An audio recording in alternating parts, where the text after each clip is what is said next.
Hello po sa inyong lahat mga ka-crypto. Ako po si Pinoy Crypto Trader at sa video na ito ay atin mong pag-uusapan ang tungkol dito kay Shiba Inu at Cardano. Kung saan ang sabi rito ay Shiba Inu enters top 10, flips Cardano with big rally.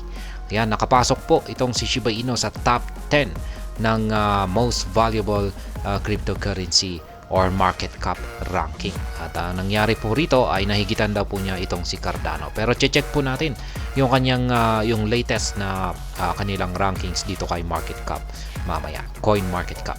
Kaya yan, pero bago pa tayo magpatuloy ay nais ko lamang po munang bigyang linaw ang aking disclaimer kung saan ang nilalaman po ng video na ito ay hindi po ito isang financial advice. For education and information purposes lamang po ang layunin nito. Maliban po dito ay nais ko na rin pong magbigay babala na wala pong kahit anumang group chat ang Pinoy Crypto Trader. Ayan. Nakapasok po ulit sa top 10 itong si Shiba Inu. Nagpapakita po talaga na isa siyang matinding meme coin o isang crypto asset. Shiba Inu has resumed its bullish momentum as it enters the list of the top 10 cryptocurrencies by market capitalization, displacing Cardano. Ayan. Muling nagbabalik or ipinagpapatuloy nitong si Shiba Inu ang kanyang bullish momentum at siya po muli ay nakapasok sa top 10 na lista ng most valuable cryptocurrencies by market cap. At na-displace daw po niya itong si Cardano. Pero sa tingin ko ay hindi po, nagbago na po ngayon, lumaban po na itong si Cardano. Kaya ayan, meron pong ibinahagi dito si Madam Lucy. Yan, na-screenshot ng market cap kung kailan po nahigitan ni Fluky Inu. Ni Shiba Inu pala. Bakit Fluky Inu?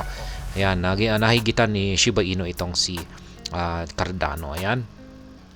Naging top 10 po itong si Shiba Inu kanina at top 11 na lamang po itong si Cardano. Pero check po natin yung latest update kasi itong si Cardano ay bigla pong lumaban po. Ayan. Lumaban po itong si Cardano. Ayan, nakikita po natin siya na po ngayon ang top 9. At ayan, nananatiling top 10 po itong si Shiba Inu. Pero pumasok po siya. Dati ay nasa mga 11 or 12 po siya dati. At ngayon nakapasok po siya sa top 10. Kaya ngayon ay kung mapapansin po natin kasi yung market cap ni Cardano at saka si Shiba Inu ay halos malapit po. $16.4 billion ang market cap ni Cardano. Samantalang itong si Shiba Inu ay $16.1 billion. Kaya malapit po, talagang nagbabakbakan po sila ngayon. Kaya malamang ay baka mamaya ay baka magiging top 9 itong si Shiba Inu, magiging top 10 itong si Cardano. Tapos ayan, mamaya naman ay babalik ulit si Cardano sa top 9, babalik na rin si Shiba Inu sa top 10 kasi ayan, napakalapit po yung kanilang yung difference sa kanilang market cap. Talagang nagkakaroon po sila ng bakbakan ngayon or naglalabanan po sila sa ranking. Ayan. Yung top 8 dito kay Dogecoin ay medyo malayo po yung kanilang agwat dito. Kaya medyo matatagalan pa yan. Kayang-kaya pang mananatili pa rin po itong si Dogecoin sa kanyang pwesto rito sa top 8. Pero ayan, yung ranking dito sa top 9 ay ayan, mukhang nag-aagawan po ngayon itong si Cardano at saka si Shiba Inu sa pwestong ito. Itong si Toncoin ay medyo malapit-lapit na rin. Ayan, malapit-lapit na rin itong si Toncoin dito sa $16 billion na market cap. Ayan. Mukhang siguro kung makakaabot po itong si Toncoin sa $16 billion na market cap ay maaaring tatlo na po sila na naglalabanan sa pwestong top 9. Ayan.